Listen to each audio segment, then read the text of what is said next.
touched down in the dead of night. Hidden in the crags, the town leaders were waiting in the dark, clutching their money bags. Old Silas Gantry was there, a man of iron and ink. He took one look at that locust, and he didn't even blink. He just turned to me, his face as white as a ghost in the mines, and said, "Aris, tell me there's a stalker following behind. Tell me there's a company of heavy metal hidden in that hold." I just looked at my boots and felt the night get real cold. We crowded into the back room of the processing plant, where the air is thick with dust and the fans do a heavy chant. Gideon walked in, his flight suit unzipped to his waist, looking at the fancy bureaucrats with a look of pure distaste. He didn't sit in a chair, he sat on the edge of the table, swinging his leg like a boy or a man who wasn't quite stable. "All right," he rasped, his eyes darting from the ceiling to the floor. "Show me why the dragon wants to keep his claw in your door." We were a table of fools, gambling in with our lives, while the Carita soldiers were sharpening their knives. One little bug and a man who hears the static in the air against the whole garrison. It didn't seem quite fair. No, it didn't seem fair at all. Waiting for the sky to crack and the mountain to fall.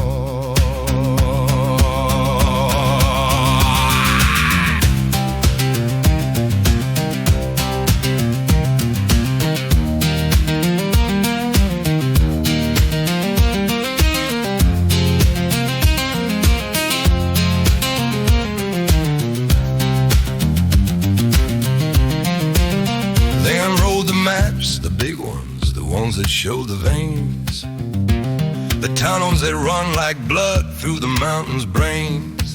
There are 3 garrisons, Silas said, pointing with a shaky hand.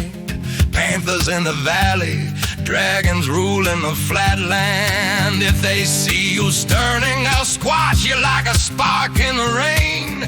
Gideon leaned over the map, looking past the fear and the pain.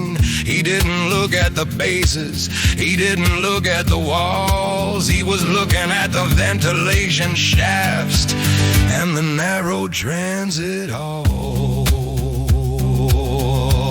"You got 1,000 miles of tunnels," Gideon whispered real low. "Tunnels where a heavy mech simply cannot go.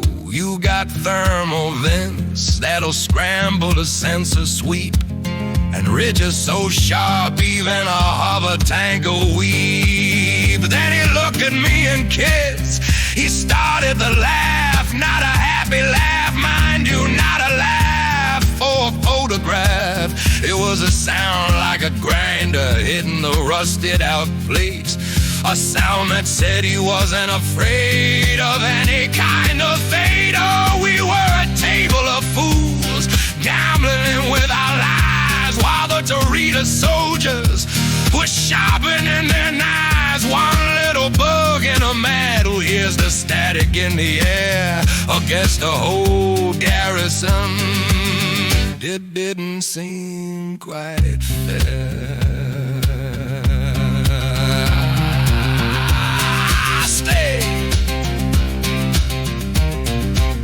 I'll stay, he said, and the laughter died in his throat. "I'll stay for a week just to see how the dragons cry to float.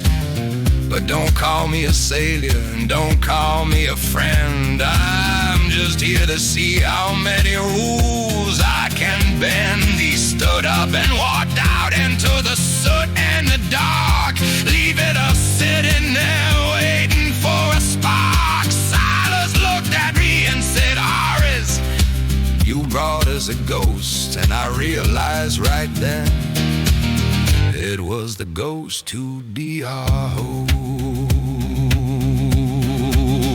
We watched the anger light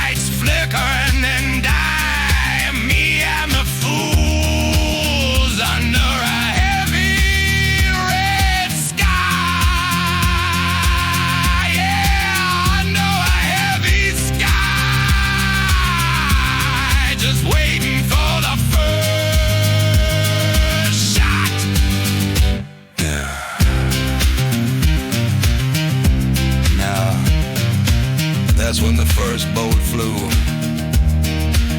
That's when we saw. Friday called him mad.